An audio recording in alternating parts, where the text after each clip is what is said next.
Are digging deeper after a Castle Rock mom tells us she can't get the services she needs for her 13-year-old son. She says he's been deemed a danger to others and himself by psychiatric professionals. But even with that diagnosis, she tells our Jessica Morkert she can't get help. Lori Shelby tells me when she came to pick up her son from the Cowlitz County Juvenile Detention Facility here after countless stays, she was petrified, fearing his out-of-control behavior. But she was told if she didn't come get him, she could face a felony for child abandonment. And she tells me all the services that she's tried to find to treat him, she's run into roadblock after roadblock. He's assaulted other kids. On top of assaulting other kids, he's assaulted girls. Lori Shelby describes a parent's nightmare. Her seemingly pleasant 13-year-old son, who we've chosen not to identify, battles with autism, Asperger's, an attachment disorder, and sociopathic tendencies that she says manifests itself in violence and sexual assaults at school and outbursts at home. Because he has no remorse over anything. Like if he hurts the dog or hurts the chickens or another human being, he doesn't care. Constantly steal stuff.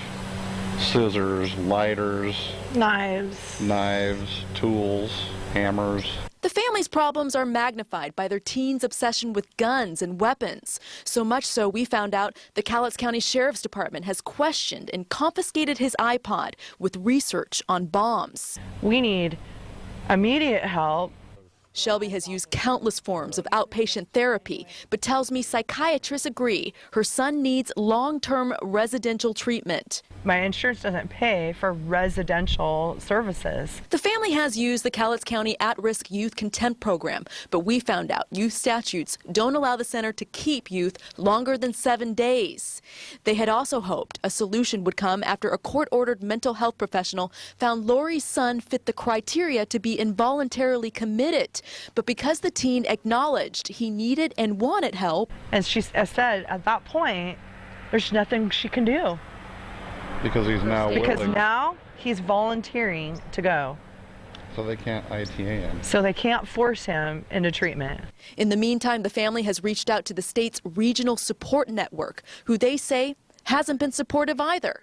They fear everyone will keep passing the buck until something bad happens. Somewhere out there in this system, in this government system, there has to be somebody that knows who we're supposed to talk to.